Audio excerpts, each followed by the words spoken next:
Bonjour les amis, ici Stan Carré, sophrologue et coach en développement personnel.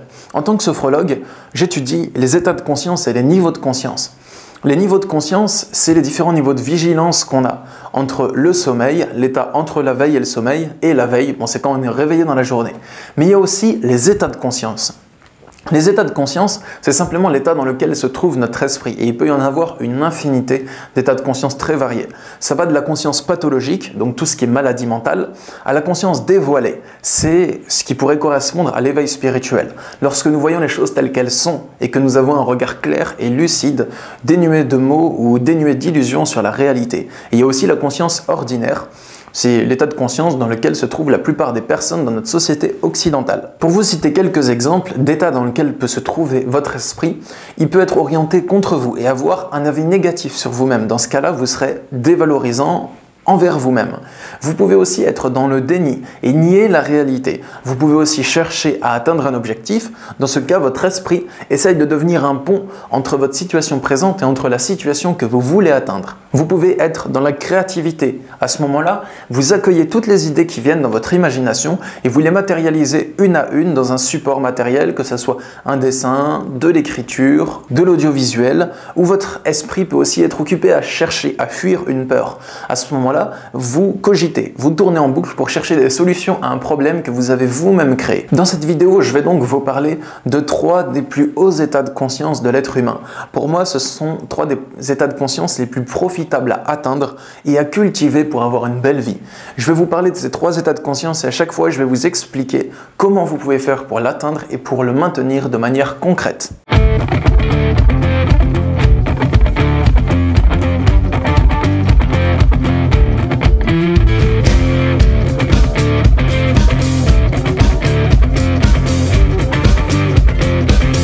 Notre esprit est pour moi comme un miroir qui reflète le monde. C'est-à-dire que dans votre esprit, dans vos pensées, dans votre mémoire, vous avez une image du monde qui est basée sur ce que vous avez déjà expérimenté, sur ce que vous avez déjà compris et connu. Et votre esprit n'a pas forcément de forme prédéfinie. La seule forme prédéfinie qu'il a, c'est le fait de ne pas avoir de forme prédéfinie. Je vais vous expliquer donc comment donner la forme à votre esprit qui est la plus profitable pour votre épanouissement personnel et aussi pour celui de votre entourage. En 3e position, je vous citerai la concentration. La concentration, ça consiste à réduire son champ d'attention à une chose, à une tâche, à une action ou à une situation et à maintenir son esprit dans cet état. Donc, quand vous êtes concentré, vous n'êtes pas forcément attentif à tout ce qui se passe de vous. Vous ne vous laissez pas distraire par un SMS que vous avez reçu, par les notifications YouTube que vous voyez sur votre portable, par les bruits que vous entendez autour de vous. Mais au contraire, toutes vos capacités, tous vos sens et toute votre réflexion sont orientés vers une seule et même chose ou une seule et même tâche ou une seule et même action. Les points positifs de la concentration, c'est que ça vous permet de maîtriser là où vous dirigez votre énergie. Vous ne laissez pas les autres personnes capter votre énergie comme elles le souhaitent. Vous ne laissez pas des choses négatives occuper votre pensée. Vous choisissez là où vous allez orienter votre énergie et donc ça va affecter votre état d'esprit, votre état émotionnel et vous permettre d'accéder à encore plus d'énergie pour créer. Quand vous êtes concentré, vous utilisez toutes vos capacités à la fois physique, mentale et émotionnelle, vous utilisez tout ça dans une seule et même direction. Donc, tout votre être travaille dans le même sens à l'unisson. Peut-être même que lorsque vous écoutez ma vidéo, vous êtes concentré sur ce que je dis. Et à ce moment-là, vous voyez plus vraiment de distance entre vous et moi. Vous êtes juste dans le moment présent. Vous réfléchissez pas. Vous êtes juste concentré sur ce qui se passe. Vous accueillez ce que je dis et ça fait peut-être écho en vous. La concentration, ça peut vous servir à écouter quelqu'un, mais aussi à créer quelque chose. Et quand vous travaillez avec la concentration, de une, il n'y a plus aucun conflit interne. Parce que vous n'êtes plus en train de lutter contre vous-même, plus en train de lutter contre votre organisme.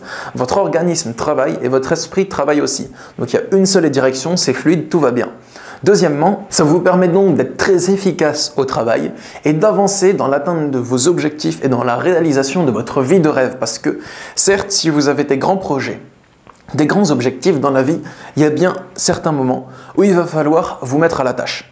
Vous poser, vous concentrer, travailler pour créer quelque chose et gravir les échelons un par un qui mènent à la réalisation de votre vie de rêve. Donc, vous entraîner à vous concentrer, c'est super important et je vais vous dire comment faire. Pour cultiver la concentration, il y a plusieurs choses à faire.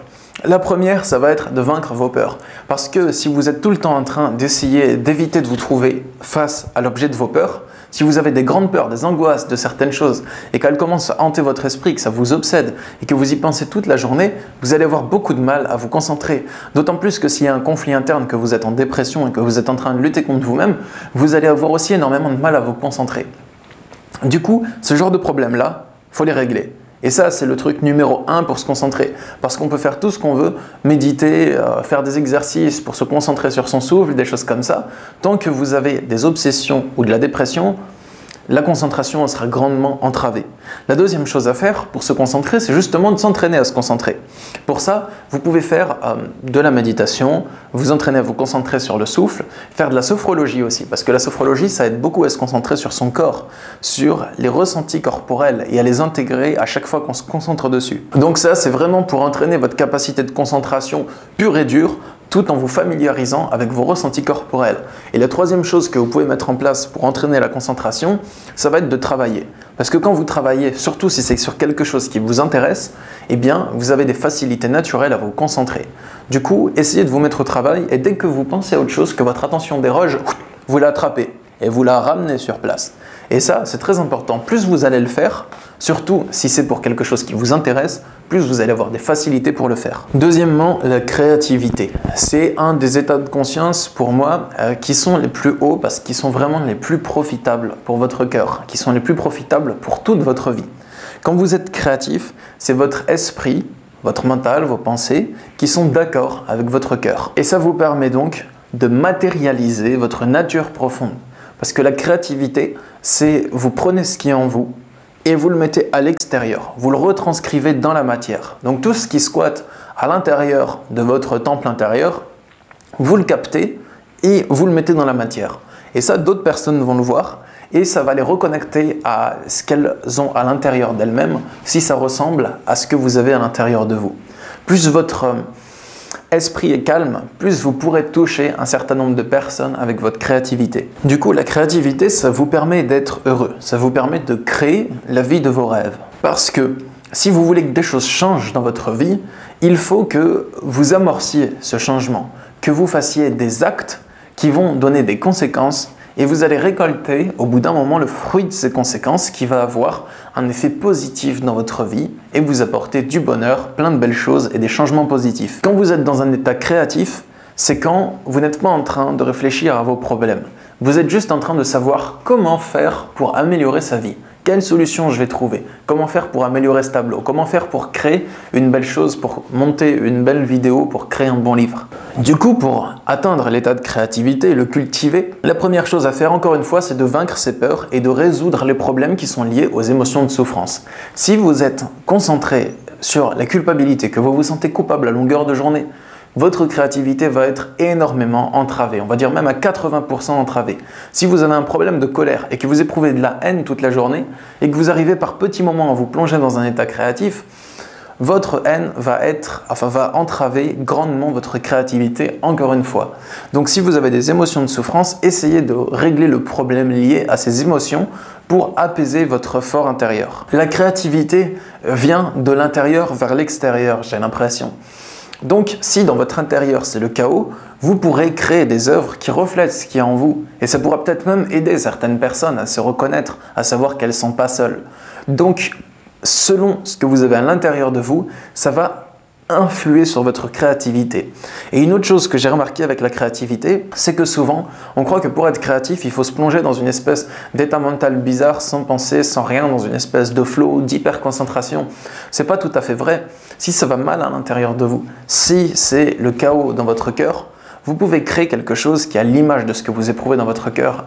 Être créatif, ça ne veut pas dire forcément être tout le temps joyeux, avoir tout le temps la pêche et créer tout le temps des choses qui sont d'inspiration divine et céleste.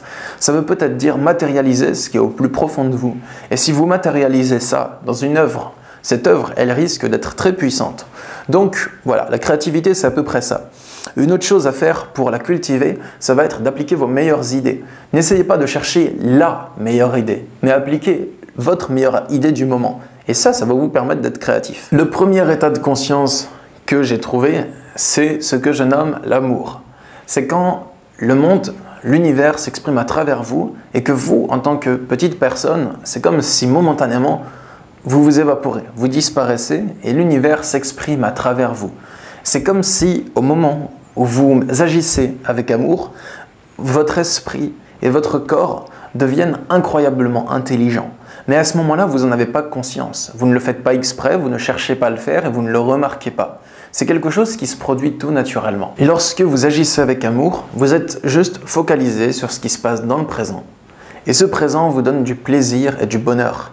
C'est quand à la fois vous êtes entièrement en phase avec vous-même, quand votre esprit est entièrement en phase avec votre organisme et avec le fonctionnement de la réalité, donc que vous êtes d'accord avec ce que vous ne pouvez pas changer et avec le fonctionnement de l'univers, mais aussi quand vous faites les choix de vie qui vous épanouissent et que vous avez puisé en vous la force nécessaire de braver certaines barrières mentales pour faire des choix qui sont bons pour vous. Quand vous êtes en état d'esprit d'amour, toutes les peurs se dissipent et vous ne faites qu'un avec la situation, l'être ou l'objet aimé. Pour le cultiver, je vous dirais que je n'ai pas vraiment des conseils très précis comme je vous ai donné avant à vous donner. Je peux vous dire que c'est l'œuvre d'une vie. Plus vous allez avancer dans votre vie, plus vous allez apaiser votre esprit, comprendre votre propre fonctionnement et avoir une vie harmonieuse à l'intérieur tant à l'extérieur, plus vous œuvrez pour ça et plus l'amour sera présent à la fois dans votre cœur et à la fois à l'extérieur, dans les êtres ou dans les situations qui vous entourent. Parce qu'en fait, il est déjà présent partout autour de vous, mais vous ne le voyez pas car vous avez de l'aversion, ou car moi-même j'ai de l'aversion, car j'ai du rejet pour certaines situations que je ne veux pas voir se produire dans ma vie. Donc je ne vois pas l'amour qui les amène dans ma vie, je ne vois pas forcément l'amour qu'il y a derrière. Donc le but c'est d'apprendre à vous aimer vous et à faire les choix qui vous permettent d'être heureux et aussi d'être en phase avec ce que vous ne pouvez pas changer et d'accepter certaines choses telles qu'elles sont. C'est le juste milieu entre les deux. Un bon conseil que je peux vous donner, c'est un conseil de Ramakrishna. C'est un maître spirituel qui est mort il y a quelques décennies. Il avait dit « Si tu veux aller vers l'Est, alors ne te dirige pas vers l'Ouest ». Ça veut dire en gros, si vous voulez aller vers l'amour, alors ne vous dirigez pas vers la haine. Tout simplement. Souvent, on croit que parce qu'on va faire des choses méchantes, qu'on va se mettre en colère, qu'on va punir quelqu'un, le venger, on va aller mieux après, alors que ce n'est pas forcément le cas. Et je le sais, donc, s'il m'arrive d'avoir de la colère, je ne veux pas cultiver cette colère. Je vais plutôt chercher à comment faire pour ne plus être en colère. Si vous voulez l'amour dans votre vie, dirigez-vous vers ce qui vous rend le plus heureux au monde et essayez de le trouver petit à petit. Pour conclure sur les hauts états de conscience sur ce sujet, je vous dirais qu'il en existe plein d'autres que j'aurais pu citer, mais que je n'ai pas cité, comme la gratitude par exemple, la révélation spirituelle, l'état de prise de conscience, ou encore le jeu, ou la béatitude. J'ai choisi de parler surtout de la concentration, de la créativité et de l'amour parce que ces trois états de conscience qui sont vraiment très concrets et très importants pour se construire une belle vie. Et c'est surtout ceux qui occupent la place la plus grande dans mon quotidien, ceux qui sont le plus importants pour moi, le plus important à mon cœur et à mes yeux actuellement. Du coup, si cette vidéo vous a plu, n'hésitez pas à la diffuser, à la partager sur les réseaux sociaux pour partager cette connaissance. Et sachez que je suis disponible en consultation de coaching et de sophrologie. Vous pouvez me contacter, il y a le lien dans la description. Je consulte par Skype, par téléphone ou au cabinet. Et vous pouvez aussi vous abonner à ma chaîne. À demain pour une prochaine vidéo. Au revoir. So don't you too shut out the filthy, nasty, sticky truth of things. Here we go. Get the fuck out your car. Walk. It's good for you. Stop consuming blindly and get by on that you